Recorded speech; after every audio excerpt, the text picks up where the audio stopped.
Hi everyone, welcome to the Sporting Life and Timeform Chester Cup preview.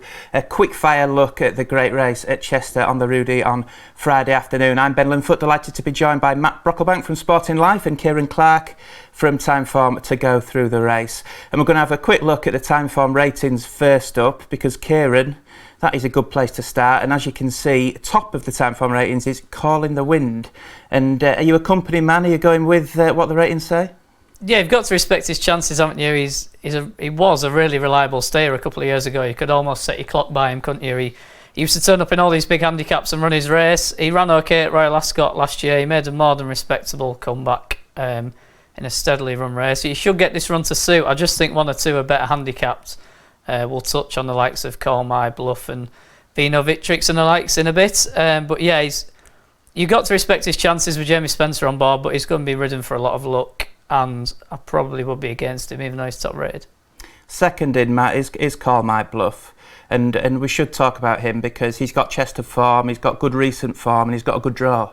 It sounds like there's a lot to like, doesn't there? This race was, for me, it was blown wide open after the final declaration stage. You go back and you look at the anti-post market, the top two in the betting weren't there when the final dates came through. Obviously, Green Book wasn't declared at all, and then Novel Legend, the impressive Newbury winner, who was going to be well in and a short price favourite, missed the cut by one, ends up in the consolation race later on the card, and Call My Bluff chased him home at Newbury. So again, we're looking at a horse that's ahead of the handicap of the weights that had already been published before that. He's £2 well in, as you say. He's got winning form. Dominic French Davis, his trainer.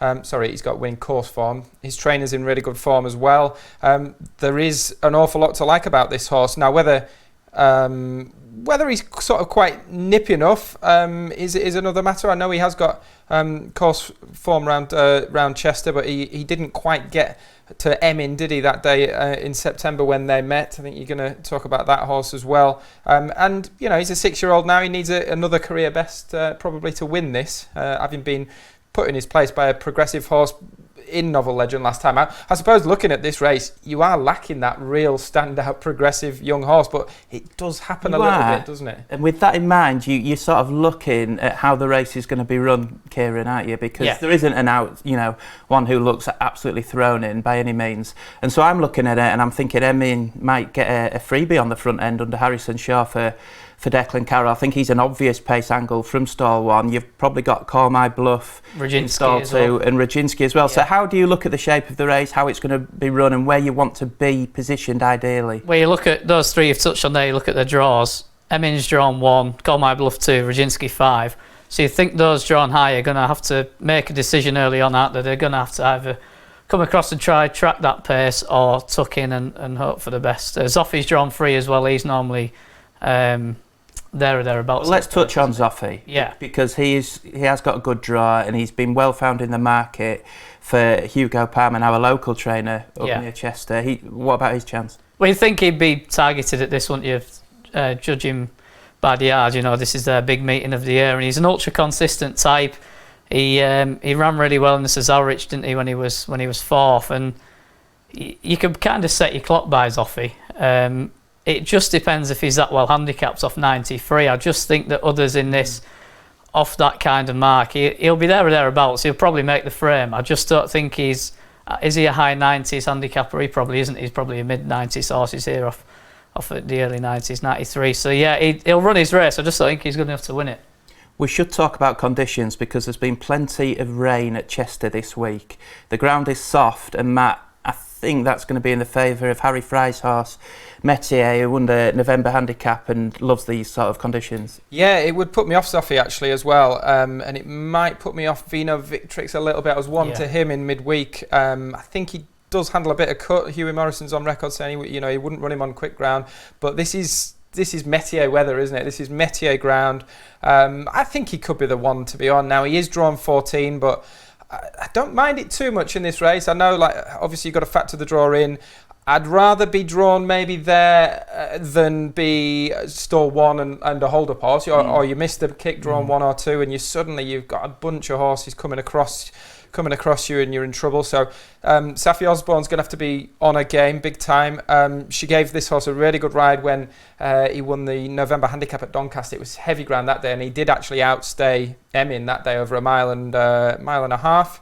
And for me, like, Metier, he became a real household name, didn't he? It feels like he's been around a while due to his Grade 1 winning novice hurdle days, but he's only ever had like 10 starts on the flat in his life. Most of them were in Ireland as well, so he's not been with Harry Fry too long, and I think he's lost his way a little bit over hurdles. I mean, I know he's popped up in the odd nice handicap hurdle, but I think this is his...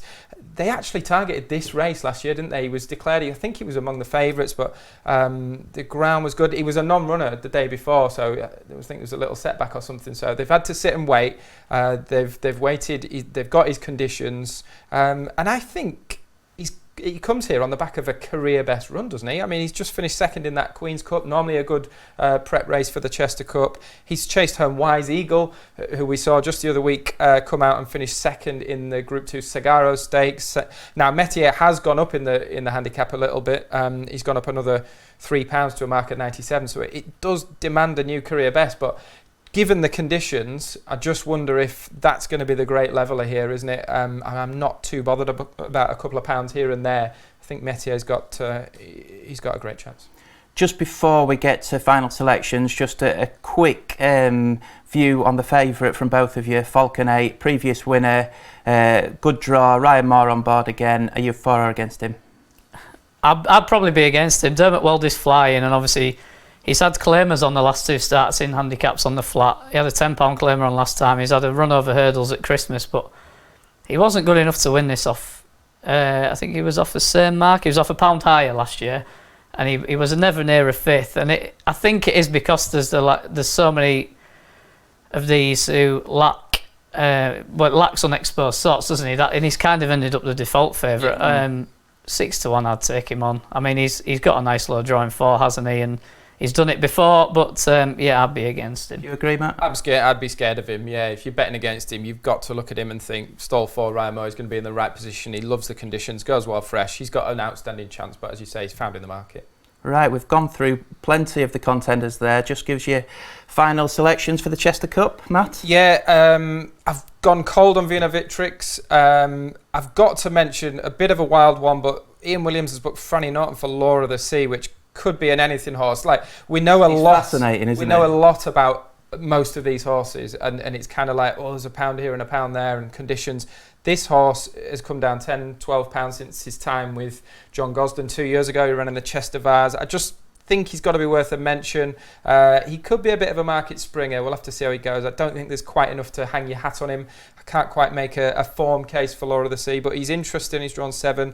I'm going to stick with Metier. I think this ground is going to really suit him, and the 12-month delay from last year when he was really well fancied, I think that it's going to pay off. Metier for Matt. What is it for Kieran? Well, if you like Metier, surely you've got to like Yukon Glen, who was 4th in the race. Metier was 2nd in last time, and he's now £4 better off with that rival. He conceded first run. Now, he ran such a good race in the Ebor off a slightly higher mark than this last year. Now, he's a horse is the fortune. He can miss the break. He is a hold-up horse. One thing he'll love is the ground.